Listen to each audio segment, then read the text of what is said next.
and Dayton Mayor Jeff Mims. We wanted to come together today to urge Congress to take action on common sense measures to help prevent gun violence. Yesterday's bipartisan agreement in the Senate is a step in the right direction, but falls well short of what we need to make our community safe. We also want to discuss our continued concerns about dangerous state gun laws that are making our communities less safe and increasing gun violence in our cities. I want to give each of the mayors an opportunity to say a few words, then open this call to questions from the media. We'll start with Mayor Justin Bibb of Cleveland. Mayor Bibb. Thank you, Mayor Ginther. And as the mayor mentioned, we are coming today to urge Congress to pass common sense reforms that will help prevent gun violence in our respective cities across the state. Excited to see progress in the Senate on the bipartisan framework for gun reform. And if Washington can find compromise on this issue, so can we in Columbus, and we must now more than ever. Ohio's mayors need real change at the state and federal level to give us the tools we need to combat gun violence. And we've been advocating at the state and federal level with organizations such as the Ohio Mayors Alliance, U.S. Conference of Mayors, and the Mayors Against Illegal Guns. But despite all of that advocacy work, Cleveland is now preparing for two dangerous gun laws that recently passed the state legislature. Laws that unequivocally make our city and our residents less safe. The first bill, SB 215, goes into effect today, eliminates Ohio's concealed carry law, and changes the duty to notify requirement in a way that could endanger local law enforcement. But also the governor just signed House Bill 99 just today, which lowers the standards required for teachers and school resource officers to use firearms in classrooms. Last week, as mayor of Cleveland, I also have control of our school district right here in our city. And I've urged our school board and our CEO of our school district not to allow our teachers to be armed with guns. It's the wrong thing to do in this moment right now in our nation and in our state. We are actively looking at ways in Cleveland to really stop crime before it starts. And we are taking a public health perspective to address the leading causes of gun violence that plague our city day in and day out. With mayors on this call and also with other mayors across the state, we intend to form a cross-jurisdictional task force to look at other ways we can truly keep our city safe despite these dangerous gun laws being passed in Columbus. And so it's critical that we get common sense reforms, not just in Washington, D.C., but in Columbus. And I'm pleading with our lawmakers in Columbus to help us keep our city safe as we prepare for this summer's activity in our respective cities. Now I'm going to kick it off to my Chief of Police, Wayne Drummond, to talk about some work we're doing to prepare for SB 215 right here in Cleveland. Chief Drummond. Thank you, Mayor. Mayor Bibb, appreciate it. And thank you all the other mayors and police chiefs that's joining us as well. As Mayor Bibb just stated, SB 215 was signed into law. It takes effect today. To that end, what I've done here in the city of Cleveland to help keep our officers safe is we are going to make sure that during traffic stops and other engagement with individuals, our officers are going to be required to ask individuals if they're armed. That's the first thing. Those who are on this call who are law enforcement officers otherwise know that two of the most dangerous things you can do as a police officer are domestic violence, those situations, and then traffic stops. Traffic stops in themselves are pretty dangerous, or they can be. And then taking that provision out the law that requires individuals to notify law enforcement officer when they're notify law enforcement officers as they approach a vehicle that they're armed, I think poses problems or potential problems. Having our officers ask individuals if they're armed is a smart policing, I believe.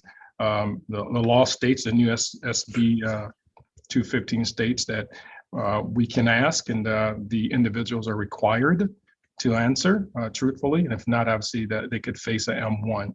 So that's part of our requirements here. So we're looking for common sense gun laws for the city of Cleveland and the state of Ohio. And I don't believe this particular bill is that. I think it could potentially endanger our officers. And again, that's why we are requiring our officers to ask everyone that their approach relative to traffic stops and engagements if they're armed. I look forward to answering any other questions or any questions that may come up.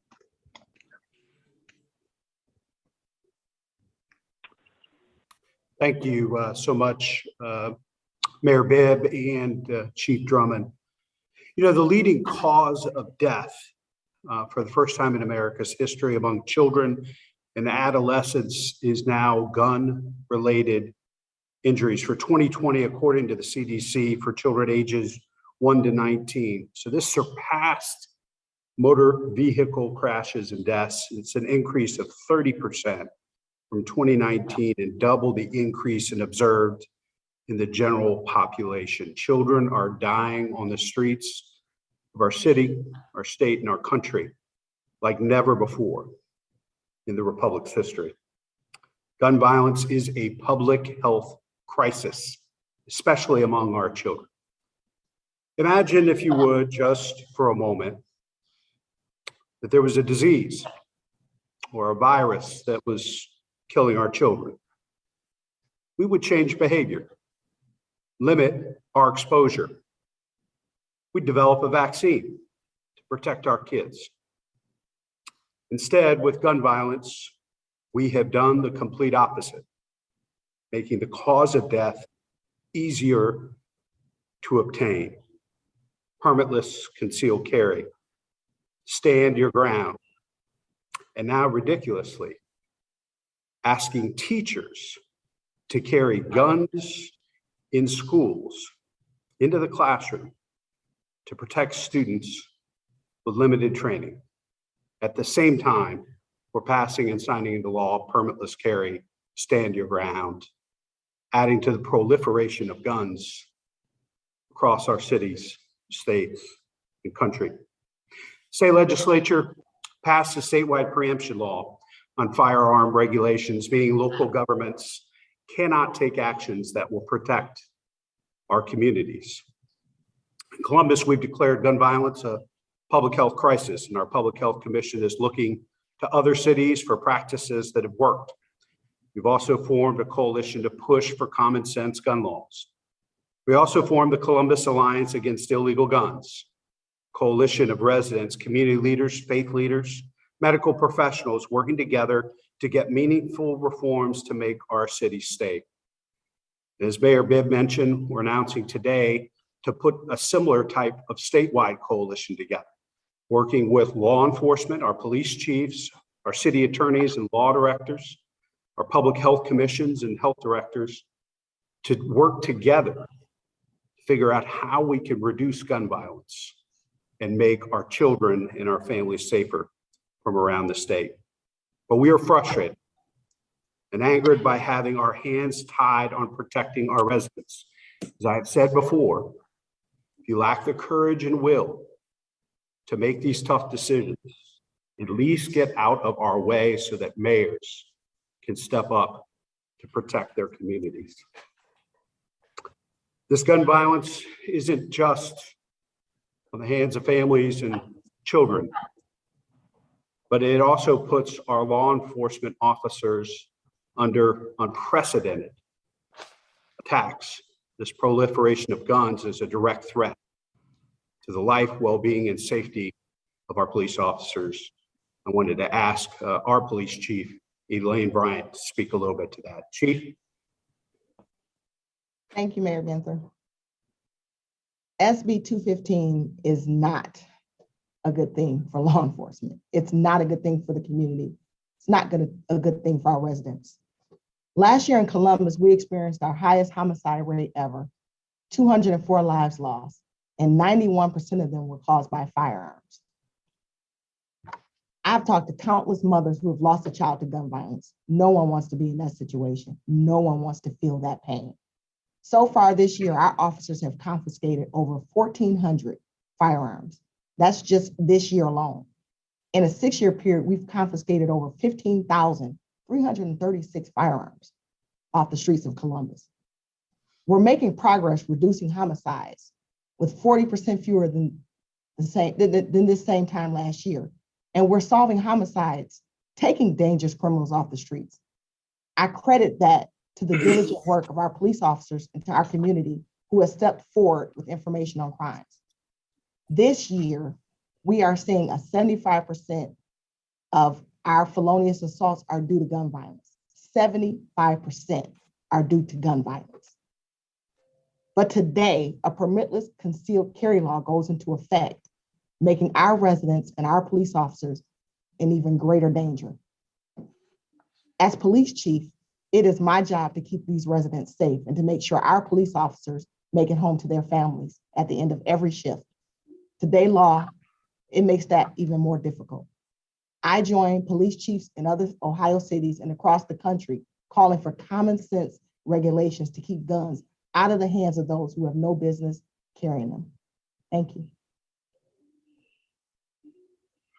Thank you, Chief Bryant. Now I'd like to introduce and invite Akron Mayor Dan Horgan and Akron Deputy Police Chief Brian Harding to share a few words. Mayor Horgan.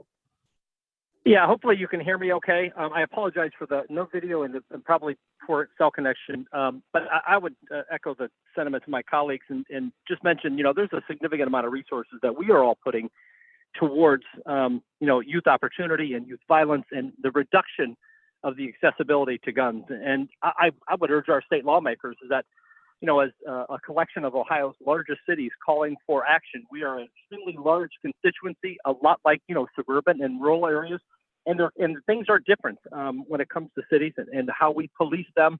And I would urge them to, on the whole common sense side is to take our, advice, with a serious note, just because we all have to deal with those particular issues. And as we put more money into those youth opportunities and reducing the access to guns, those are all good things for cities and can be positive for the state too. So, and I'll keep it a little shorter just because I think there's been great points made is that you see an attitude in Columbus that is almost anti-city when it comes to this particular part. And I'll stand with law enforcement to make our city safer. And I'll invite Deputy Chief Brian Harding to add a few words from the public safety perspective. So thank you. Thank you, Mayor Ginter, Mayor Bibb, and all who have joined this conference.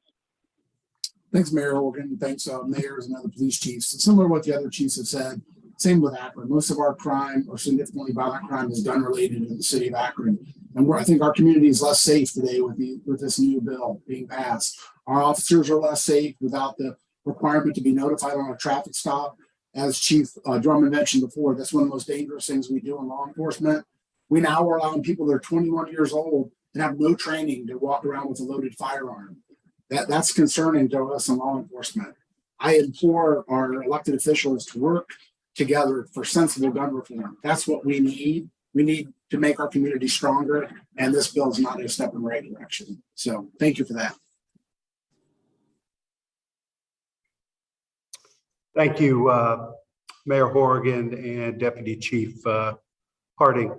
Now I'd like to invite Cincinnati Mayor Aftab Piraval to say a few words. Mayor. Thank you, Mayor. If there's one clear thing that we're hearing over and over from our mayors in Ohio, but also repeatedly from cities across the country, it's that local governments are pleading.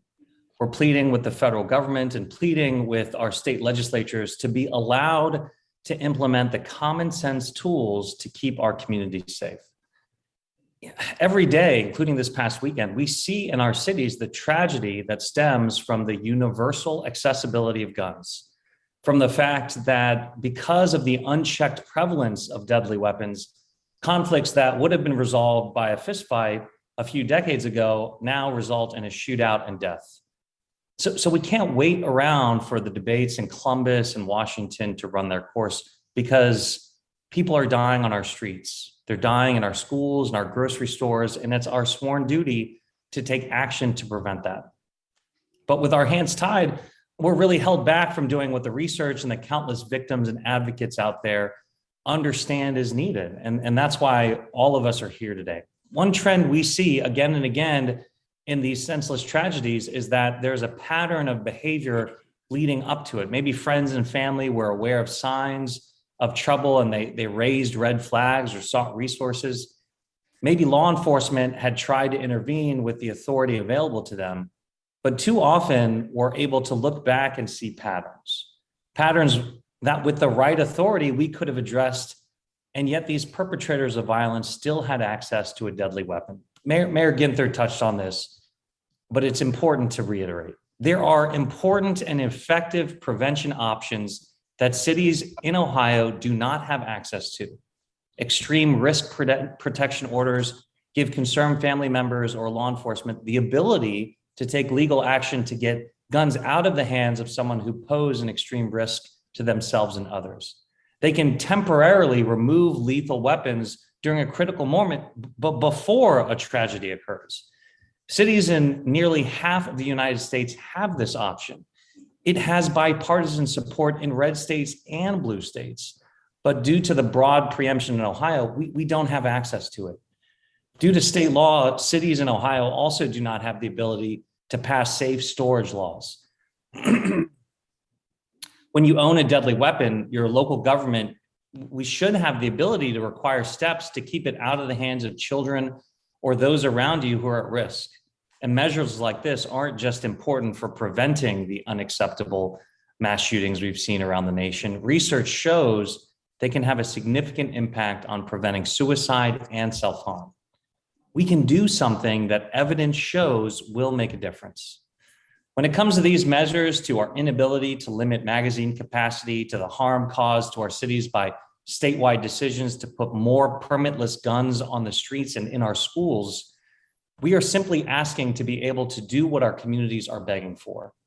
Our city have unique needs, unique challenges, and in order to do everything we can to protect our residents, we need lawmakers in Columbus to empower us to do what we are elected to do.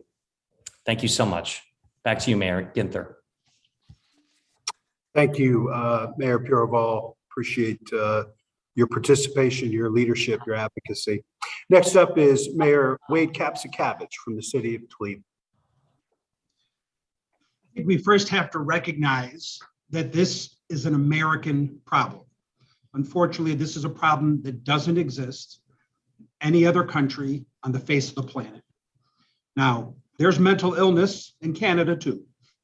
They watch violent movies in Europe too. There are video games where people get blown up and all kinds of crazy things happen in Australia too. But yet those places don't have the sort of mass gun violence that we have in the United States, because only in this country have our lawmakers, I'll say it, fundamentally given up. Only in this country have our lawmakers fundamentally prostrated themselves to the NRA. And that's why we have to deal with this. We're such a great country. We had a president who for the last 25 years of his life was stuck in a wheelchair because of polio. You know what we did? We got together to the March of Dimes and research. Now no one gets polio. As of, I think, 1994, the CDC, polio's gone. We beat it. We can do it. We can do tough things when we put our mind to it. You want to put a man on the moon? We can do that too. Now we're going to go to Mars. We can do anything. But for some reason, when it comes to merely achieving the reality that already exists on the entire rest of the planet, oh, it's too hard. Oh, you can't do it. Well, you're going to have to have a few deaths to make a freedom omelet. I'm sick of it. And I'm sick of the fact that that defeatist, can't do, coward attitude has come to my state, Ohio, also a great state.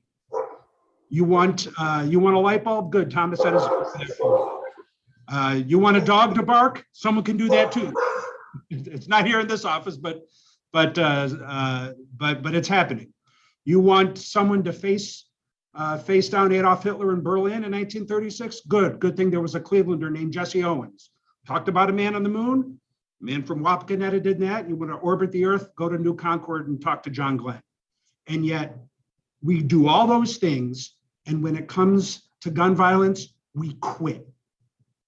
In August of 2019, there was something you hardly ever see in politics anymore, an unscripted moment. It's the day after the Oregon shooting down in Dayton. The governor's on stage, giving his remarks, and then someone way in the back yells, "Do something." And then a woman in the front yells, "Do something."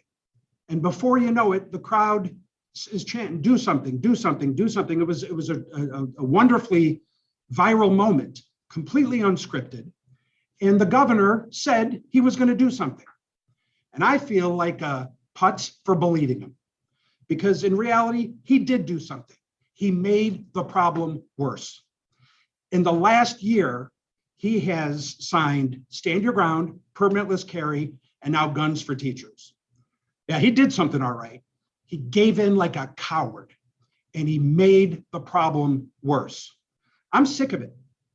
When you think about what happened in Uvalde, for over an hour, we hear about the good guns with guns. There's the only way to stop a good person with guns or a bad person with guns is with the good person with guns. Well, the good people with guns were there, but it took them about an hour to get in there. Turns out they weren't necessarily fired up about going in to take on a mentally ill 18-year-old with an AR-15 and a death wish. But don't worry, our state legislature's got that covered. Mabel, the kindergarten teacher, will take care of that. It's lunacy and it's ludicrous. And if no one else cares, the mayors of this city care. And we're desperate to solve the problem. We just need a legislature that if they're not going to care, if they fundamentally don't care, then just get the hell out of the way and let us serve our citizens. Let us try to make a difference. We're not ready to quit. We're not ready to throw up our hands and adopt the can't do attitude that we see too much in Columbus. And what we're trying to do today is to encourage the legislature to simply get out of the way, stop making the problem worse, and let us serve our cities. Thank you, Mayor Kapsakavich. Last but certainly not least, I'd like to invite Mayor Jeff Mims from Dayton to share a few words. Mayor?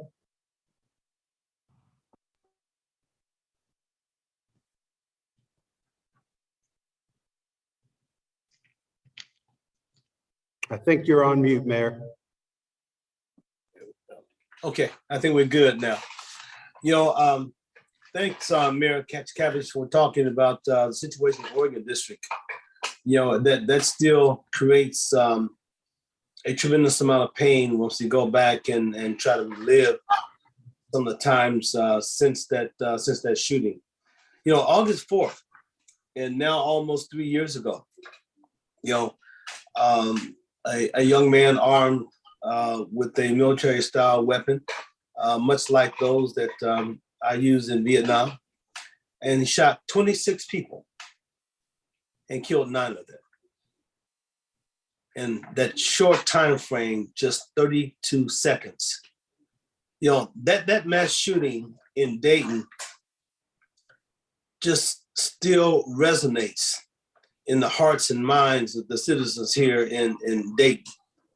And being there the morning of with ministers, as individuals were being notified of the circumstances regarding loved ones that they've had, I can't tell you just how painful it was. And when we look at the type of things that we've asked the governor to do, as we mentioned, it was mentioned before, to do something over and over and over again. And the governor said that he would. And as you've already heard, he's done nothing but make it worse. I can't believe that in 2022, we have this attitude of providing more and more accessibility to weapons. Okay, we've even looked at some of the kind of lawsuits that we've been trying to fight to support that would minimize individuals having weapons with a 100-round magazine. I mean, can you imagine that? And looking at just the short time frame that those individuals who are perpetrators would take to snuff out the lives of so many young people or older people, as we notice also in Buffalo. So it's painful again as we go back and forth to look at what's happening at the state legislature, look at the fact that they're now passing this most recent bill they signed to put more guns in the presence of people and have minimal training that makes it even more dangerous for those guns to potentially be laying around in some space where individuals who probably have less training, less respect for the damage that they can cause, to use those again, either accidentally or on purpose, to create some more death and some more harm.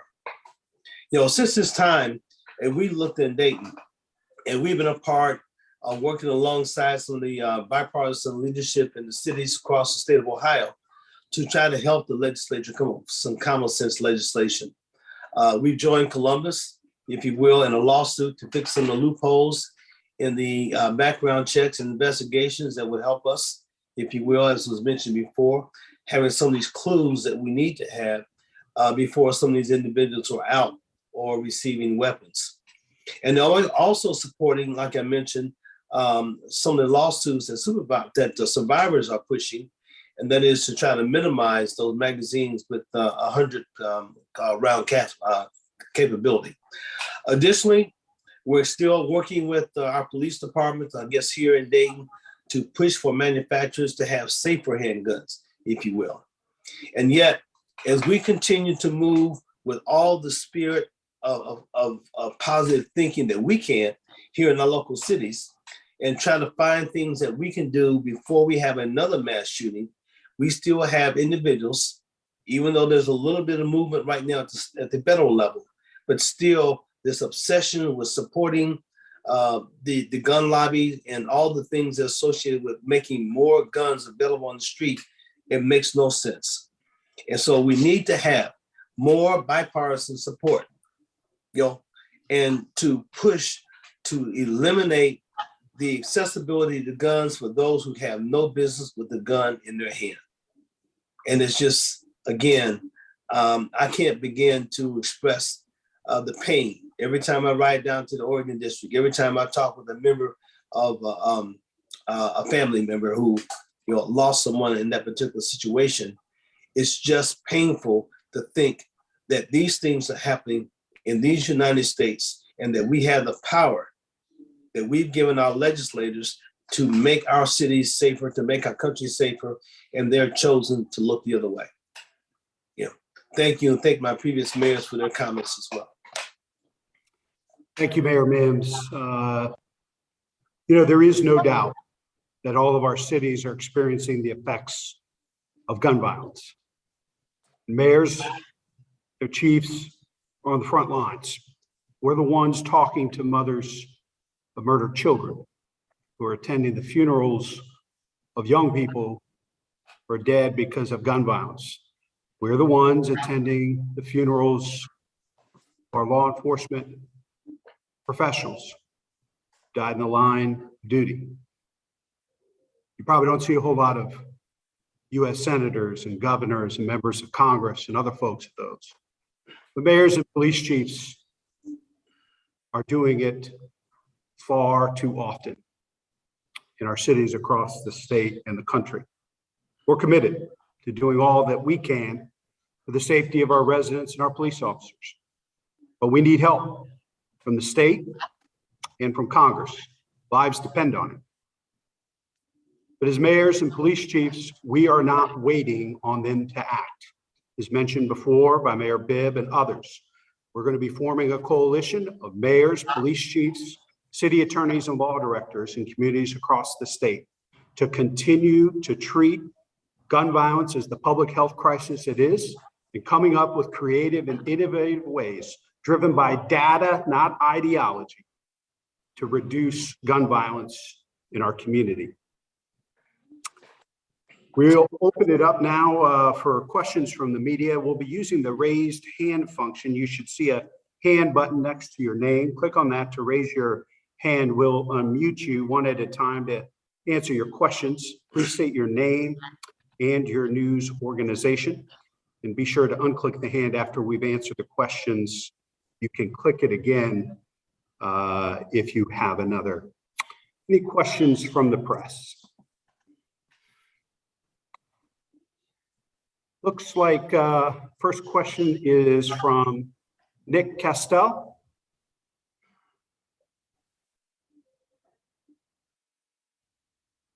Nick, are you with us?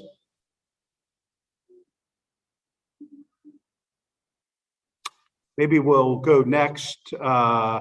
Nick, we'll come back to you. Next question, Jada Jefferson. Yes. So my question, I know that local governments are limited in their power and what they can do to address this issue, but I'm curious to see how in each of your cities, how you've addressed this, even though you don't really have authority with regard to guns. Jaden, could you remind me of your news organization? We might have that mayor start first. I'm actually an independent journalist. Okay, great.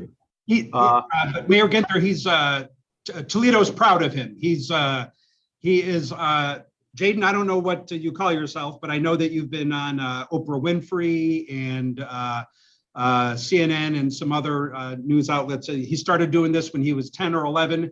And yes. I can assure you, he asked better questions than the grown-up journalists. So I'm glad that Jaden is with us. But Jaden, we've talked about this, and you know what we've done in Toledo. We've done all the things that I'm sure the other mayors in Ohio have done.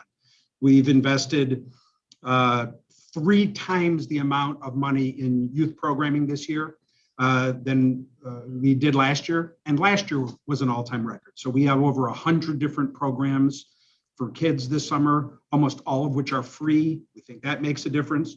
We are growing the size of the police force. We don't believe that alone is the solution to all of our problems, but it's certainly a piece of the solution. We're taking American Rescue Plan dollars and using it to strengthen our cure violence model with violence interrupters and such.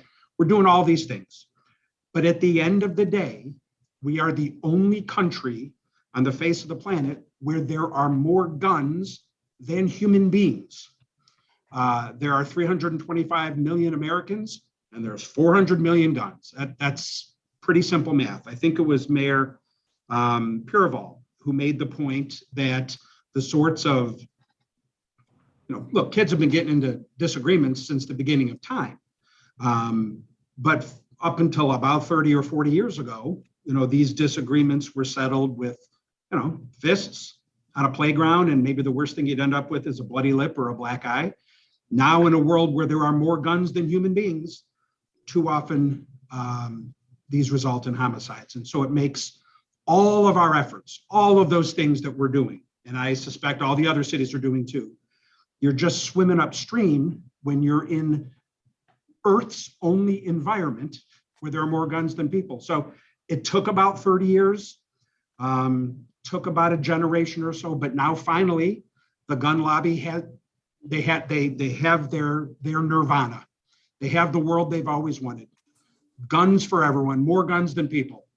Don't you feel safer? So that's what we're struggling with. So we're doing everything all the other cities are doing, and we're doing it in an environment where there are more guns than people. Jaden, if I could just weigh in, what Mayor Kapsakavich is saying is absolutely right. And if we just look at this, in double clicking on what Mayor Ginther said following the data, law enforcement will tell you that the increase in gun violence is due to 2 things. Number 1, the universal accessibility of guns, and number 2, the inability to resolve differences. And so cities across the state are addressing gun violence with that lens. Cincinnati is doing a lot of increased funding for our social services, for youth employment.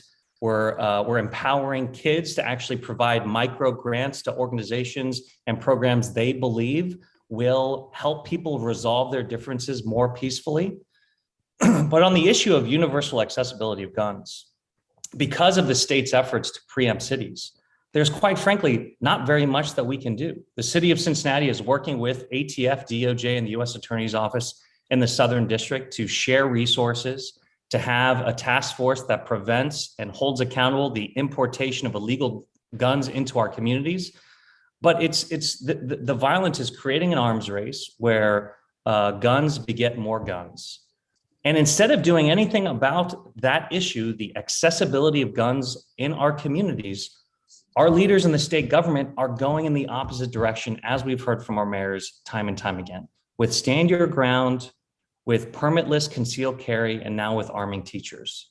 Their decisions are putting more guns in the hands of Ohioans, not helping mayors and city leaders prevent the accessibility of firearms. And more guns makes us less safe. Thank you, Mayor. I have a question in the chat. I think that Nick had hoped to ask this question, but typed it into the chat for Mayor Bibb. Mayor, would you like to respond to that? Yeah, absolutely. I've instructed my law director, Mark Griffin, to look at some creative legal strategies and tactics to crack down on the prevalence of illegal guns and guns in general in our city. I really appreciate the work that Columbus is exploring and whether or not there's a public health nuisance pathway to tackle this issue. And through this task force that we're creating, we're going to see if that's a pathway we can explore to better get at these preemptive laws that prevent us from really getting these guns off our streets. And so in addition to that, we in Cleveland have had early conversations as well with all the CEOs of our major healthcare institutions to make sure they're at the table to ensure we're really looking at the root causes of gun violence, which really truly is public health in the city of Cleveland. Thank you, Mayor Bibb. The next person with her hand raised, is it Krista Kano? Have I pronounced that correctly, Krista? Yes, that's correct. Thank you. I'm Krista Kano with Gongwer. At the signing of HB 99 today, Governor DeWine stressed that the bill was permissive and said that it was just a tool that schools could use. How do you respond to that framing of HB 99? And have you heard from your school districts as to what they're planning to do? Thank you. Well, I think, I'll answer a little bit from perspective of Columbus. We're asking our teachers and educators to do more than we've ever asked them to do. They're also trying to help a lot of kids in Columbus and in cities across the state catch up from the fallout and the learning loss associated with the pandemic. And I liken asking teachers to arm up to defend our children a little bit like charging an ER doc to avoid traffic crashes, and blaming that doc if they're not able to save everyone when we're not investing in all the data and research. I mean, think about it for the fact that kids are more likely to die from gun violence in America for the first time ever than traffic crashes. And think of all the investments we made and all the changes we made to automobiles, to our roadways, seatbelts, airbags, all the things that we've done to better protect our kids. And we're putting more guns onto the streets, into our schools, requiring less training, and putting a proliferation of assault weapons out in our communities. Why are we surprised? Why are we surprised at the violence we're seeing? So as far as Columbus, we're going to be supporting and encouraging our teachers to teach and to help us develop great minds. We don't think there's any place for guns in schools or classrooms. Mayor, Mayor, if I I'd can like be in to, briefly, and I'll let Mayor Mims jump in.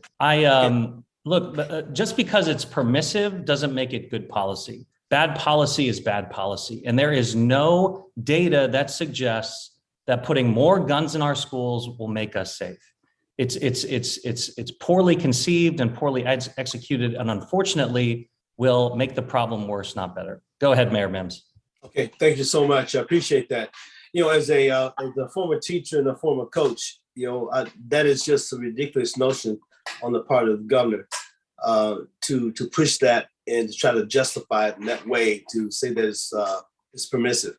We would be better off if we would mandate conflict mediation training, helping more of our young people and staff understand how they can identify and resolve conflict at its lowest level. and then move in that particular arena, as opposed to having something as was mentioned after the fact. We're still suffering in Ohio with the lack of support in terms of funding for our schools. It's had this most negative effect on our urban communities and rural communities across Ohio. So the aspect of them finding the time and the urgency to put more and more guns on the minds and in the hands of young people, and people, again, who are teaching those young people, makes no sense when for more than 25 years we've continued to underfund public education in the state of Ohio. Now, I might ask if there's a law enforcement perspective on this. Chiefs Bryant, Deputy Chief Harding, Chief Drummond, your thoughts on arming teachers in schools and classrooms from a law enforcement perspective, who ultimately would be called onto the scene to deal with a violent situation in our community? Well, I'll speak to that, Mayor Ginther. I think it's a horrible idea to arm our teachers. I agree with you that they should focus on teaching, that we ask a lot of them. There's a lot of training that's involved in that. And I think it's naive to believe that, that is something that we can put on them and expect them to respond to from a law enforcement perspective. I think that that's something that we as law enforcement should be dealing with when it comes to those type of situations. I also agree that funding would be better spent on conflict mediation. We all know that our children do not have conflict resolution. And unfortunately, a lot of the bullying that's happening in schools, addressing those issues where you have these children that are coming back that want to address their situations with guns. So I think we're focusing on the wrong thing when we talk about arming our teachers, and we should be focusing more on addressing the issues, the mental health issues, and the status of our children from an emotional state, and not arming our teachers and putting them in a situation where they may wind up, unfortunately, in a situation where they do something that they didn't mean to do, and then they're living with that for the rest of their life as well. Thank you, Chief Bryant. Deputy Chief Harding, did you have anything to add? Yeah, I think we've worked for years to try to keep guns out of schools, and now we're just putting additional guns in schools. Our first responders are going to be responding to these situations. If unfortunately there is a horrible incident, now we not only do we have to worry about who may be the person armed, in the middle of this, but also now who are teachers, who's the perpetrator of the crime. Those are additional things that are going to be extreme challenges for law enforcement in general, and I just think it's a bad idea. I concur 100%. Here, you think about what happened in Uvalde. We have officers and tons of officers on the scene there who had hours and hours, if not years, of training in that situation. You saw what transpired down there. Now the expectation is to have teachers trained to that level to engage someone that potentially could come into a school and start killing kids and adults and so forth. I think it's unrealistic. I think money can be spent otherwise. Like Chief Brian just said, mental health, I think it's a huge issue in this city, and it's not only this city, but this country. And I think more monies and dollars and minds should get together and put more money into social services and mental health training versus arming our teachers. I don't think it's a good policy. Thank you. I thought that law enforcement perspective would be good for folks to hear about. I think our next question comes from Andrew Tobias. Hi, yeah, can you guys hear me? Yes, sir. Yes. Great. So actually, some of the comments address this a little bit, and I was particularly interested in to hear the answer to this from Mayor Bibb, but anybody can weigh in. But there's been some comments kind of saying that, for instance, Mayor Proval said that the preemption laws have prevented his city from doing safe storage, and can't recall the other one, but was wondering if there's any steps proactively that the mayors would like to see the legislature take to try to address gun violence and prevent school shootings. Thanks. Well, Mayor Bibb, you want to start us? Yeah, I'd say the framework outlined in this most recent bipartisan agreement over the weekend is a good step in the right direction. Common sense background checks in the state of Ohio, having the right training in place to carry a gun, making sure that we can raise the age to buy a gun would also go a long way. And no one in this state No one in the state, particularly young people, should be able to walk around the streets with an AR-15. It's unconscionable, in my opinion. And so, as all my mayor colleagues on this call can attest to, I don't have the luxury, and we don't have the luxury to passing the buck to the next legislative session. You know, our residents want the streets safe every single day. And lawmakers in Columbus, particularly Republican lawmakers, don't understand or have the context on what it means to undermine our ability to keep our streets safe. And so I hope our lawmakers in Columbus will take a step from the senators in DC to bring real change and get some real compromise in our state right now. I think, Andrew, the only thing I would reinforce, universal background checks, red flag laws, banning of assault weapons, and raising the age on when a person can buy firearms to 21. If I had the power to do that today, it would be done. And we would give more tools to law enforcement and to the public to keep them safe.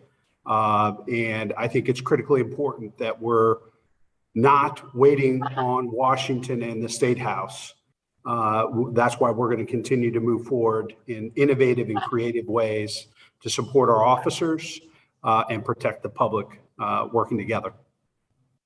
I think our next question is from Isabel Lawrence. Thank you for your time, mayors and police chiefs here. I'm wondering, specifically in Cleveland here, will there be anything done to incentivize training, given this new bill is saying that you can carry without a permit and without previous training requirements? Is there anything being done to incentivize gun owners to undergo this training and hopefully avoid some potential dangers? Chief Drummond, you want to comment on that? Thank you, Mayor. What we're trying to do here is encourage our citizens here in the city of Cleveland to get trained. Obviously, there's not much we can do about the bill at this particular juncture. The governor has signed it. But what we're doing, and I'm pushing from my chair here, is to encourage individuals who are going to purchase a firearm or who has a firearm to make sure that they're trained, they're familiar with the weapon that they have, and also if they're encountered by law enforcement, that they notify the law enforcement officer that they're armed. At this stage, we have not explored any incentives around providing that kind of training at this stage. Not yet, Isabel. I think our next question, I want to be mindful of everybody's time here, is from Trevor Hubert. Can you hear me? Yes. Okay, good. Yeah, Trevor Hubert from the Toledo Blade. This question is for Mayor Wade. This is kind of in the same vein as Andrew's question a minute ago, but I was curious, what was your take on despite what's going on at the state level, some of the progress that was made at the federal level over the weekend, and what are some of the things that you would like to see from a legislative perspective, and what are some of the things that the federal government can do to help our local governments? I would answer that question almost exactly like Mayor Ginther did. Quite frankly, I thought his answer was perfect. I think red flag legislation, at the very least, raising the age by which one can obtain some of these weapons, including an AR-15. I think you can make a really good case that no 18-year-old should be able to get his or her hands on it. The universal background checks, all of these things, which, by the way, are common sense and are supported by, depending on which research firm you believe, somewhere between 91 and 97% of the American public. We're in a situation in our democracy where we can't even enact legislation that 95% of the American public supports. And I do think that feeds into the frustration Americans feel about their government in general. Those are the specific things I'd like to see happen. I am encouraged by the steps that the bipartisan group of 20 senators arrived at over the weekend, 10 Democrats, 10 Republicans. I think it's encouraging. It is a small step in the right direction, but I might emphasize small. It is a small step in the right direction. But we have a long ways to go before we get to where we need to be. Again, I'll just keep saying this only happens in one country. Only the United States of America does this happen. We're the only ones. Doesn't happen anywhere else. And that is a great stain on our national character.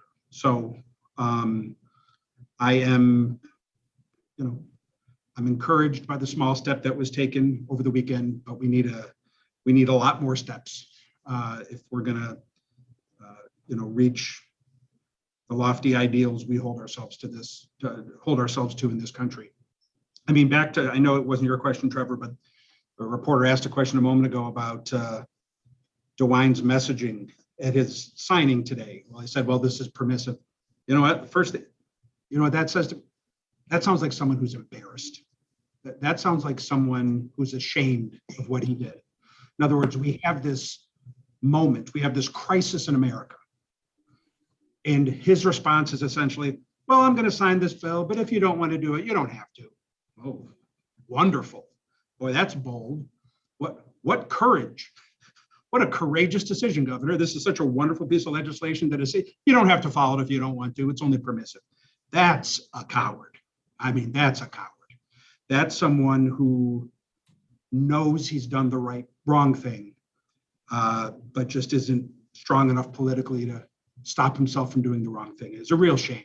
I mean, that's my reaction to what he said, and to some extent a reaction of where we are in this country. We need people more motivated by our kids' survival than they are with their own political survival. Thank you, Mayor. Our next question is from Karina. Karina, is your last name pronounced Chung? Yes, Karina Chung. Thank you, Mayor Ginther. I'm with NBC4. I wanted to talk a little bit more about permitless carry and see if, Chief Bryant, if maybe we can have the point of view of an officer now that this is in effect, and if CPD is doing anything different now that this law is now in place. Thank you. So I will tell you that obviously we're very concerned, and just like Cleveland Chief Drummond stated, we are educating not only our officers, but educating our community as well, because it's important to know and understand what this bill means and what we can and what we cannot do. We are doing the same thing, encouraging our officers to make sure that they're asking that question on traffic stops, because we don't want to have a situation or an issue where there's a misunderstanding or something that occurs that did not have to happen. So education is a big piece for us, making sure that they know what this law means, what it entails, making sure our officers understand what they can and cannot do. We are very concerned. Just this past weekend, a conflict arose between two individuals where one wound up shooting the other one and killing them simply based off conflict. Again, there are some things that we're not going to be able to control when it comes to individuals that are in the heat of the moment, but based on the fact that there will be more guns on the street and more accessibility to weapons, we are very concerned that we're going to see a rise in these issues.